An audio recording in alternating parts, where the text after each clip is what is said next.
Good day, everyone. So in this video, you and I are going to talk about 3 tips that I can give you to stay relevant as a programmer. So let's get into it. Now, this is just the way that I like to think about these things. There are plenty more ways you can stay relevant, but I find that these 3 has been helping me quite a bit. So let's start with number 1, newsletters. Didn't see that one coming now, did you? Newsletters are a great source of information, and I will tell you this.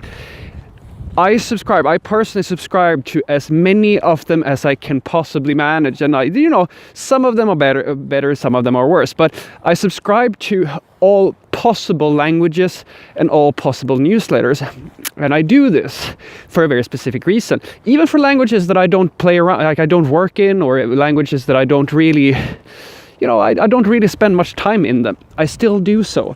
And I do that because I want to get the ideas. I want to know what's going on in the communities. I want to know when something big happens. You don't being in touch with every single community at a really profound and deep level. That's not possible. But you can stay in touch with the big things that are happening, the innovations. And the best part is that, if there's no articles that you find interesting that week, just ignore them and wait until there is one that is relevant to you. Like you can't lose.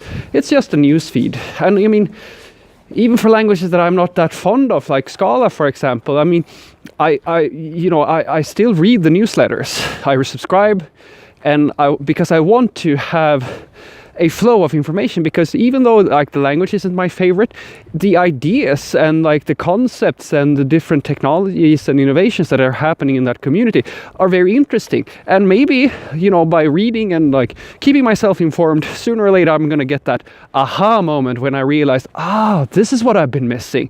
This is pretty awesome. So subscribe to as many newsletters as possible for a wider range of languages. Even languages that as I said, that you may not find all that interesting. And do that because it's very, there is a problem with being a little bit, or rather there's a benefit to having a wide range as well, which is a little bit more subtle. You may know that we live in a world where everything you do on the internet is being tracked. And for the most part, it's being tracked in order so that the search algorithms can create relevancy for you, which means that if you are going too far down one route or one way of thinking, odds are that you are going to get a relevancy algorithm that is going to optimize everything you see for your personal viewpoint of something. What does that mean? Well, that means that news, political articles, everything is that you find on the internet is going to be optimized to enforce your current way of thinking.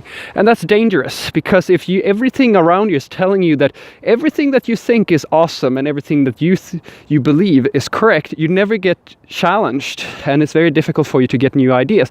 I saw this amazing tech talk just yesterday, actually, where basically it was about Rust, and they had the presenter, she made a very, very good point about Rust and Go, and explained why Go and Rust are not at odds with each other. They're not really rivals. You can think that because, in theory, they're still 2 system-level languages, but Go is optimized for certain things. It's like the selling points for Go are for one set of problems, or solving one very specific one set of problems, while Rust is optimized to solve a different type of problem. So that tech talk kind of because I've been convinced that Rust is, I'll keep in touch with it and I'll focus more on Go. But she really made a good point for why Rust is a very relevant language and why you should have a look at it. I mean, if I didn't subscribe to all these different topics, I would never have believed that. I would keep on going down that route that, Go is the only system level language for me, everything else is crap, yada, yada, yada. So subscribe to a wide range. It's going to help you stay objective. Second thing is, subscribe to every single YouTube channel that talks about, presents tech talk, like Google developers and like all of these, the major ones at least. And once again, just make sure that you have a steady flow of video content and tech talks. Articles is one way, but tech talks are also very powerful because they give you more, at least that's what I like to do. If you go to my YouTube page and look at the people I'm following, there's a pretty long list there, and almost all of it is like programming related somehow. Now I'm gonna raise my finger and warn you a little bit here, because the problem with, like, the good part about newsletters is that newsletters are generally monitored by professionals. In other words, the content that you get through a newsletter is going to be of a certain quality. Now, you may think that you know quality, but you don't. If you're not a professional, you don't. I have seen, and I see this all the time, like I watch a lot of YouTube videos on programming, and the trick is to figure out which channels are giving you content that is relevant as a professional. If you want to just be a hobby programmer, then you can watch anything. But it makes me a little bit nervous to know, because I see tons of tutorials. It's great that, people are providing content, but I also don't like that there are so many like hobby programmers, people who don't like, and they show you techniques and ways of doing things that I know that if when I watch it, I see the intention, but I also see that this is not code that is this is not real live code. This is not the sort of thing that, if you came to a job interview at my company and I saw that, well, I wouldn't even get to talk to you because my boss would never accept a code review, or rather, a code test that if you write code in that manner in a code test, that's not going to give you you're going to get dismissed as an amateur programmer. And that, that's maybe okay depending on what your goals are, but that's the trick with these videos. You have to figure out who is teaching you, do they actually know what they're talking about? Are they a professional or something? If you're just starting out, that of course it doesn't matter. If you just want to if you just want to learn programming and you're not looking to become a professional, then anything will do. But that's a tricky part, and you can't really solve that in a nice manner, because you need to kind of have experience in order to figure out which people on YouTube are giving you tutorials that are going to help you become a professional. And that is tricky. I've seen so many comments. I love the fact that people are making programming videos. I think it's great, but it makes me a little bit sad when I see these people who are just starting out. They have no idea about. They're getting taught things that are not relevant. But the worst scenario. I think Java is the worst. Java tutorials on YouTube are overall really shitty.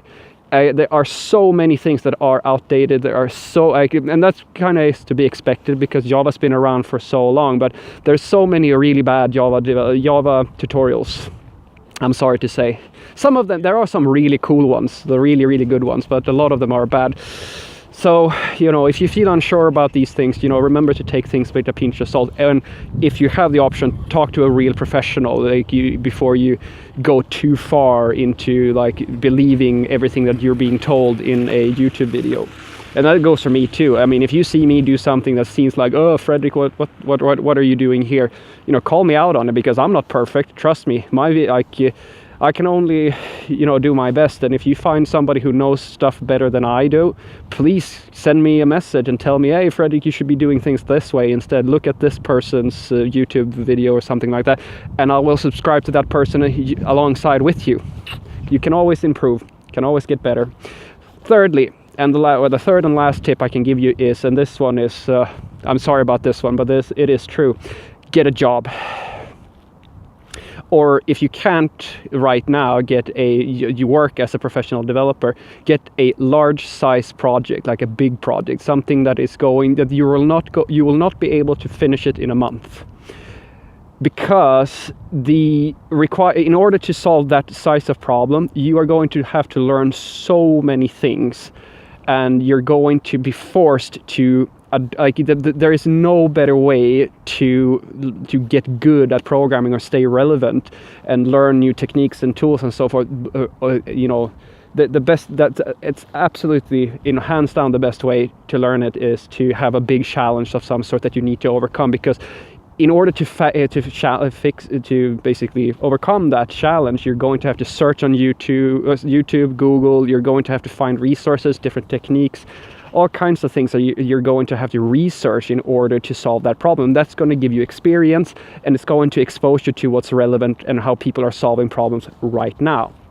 So working as a professional is very, very helpful, but you kind of need these three things they're very intertwined, because if you just, like, I've seen programmers who have been working for 10 years, but they've just been working and they're not keeping in touch with all this other stuff, which means that they go down too far in their own language. Especially, this is very true in Java and C#, and they kind of miss all the stuff that is going on around them.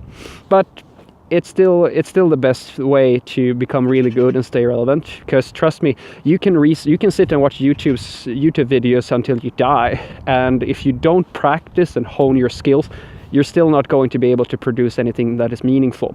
And staying relevant is great, but you also need to be able to do the things that you're reading in all these articles and watching on all these videos. So hopefully this was useful to you. These are my personal tips. This is the way that I stay relevant, and hopefully this was useful to you. Have a great day.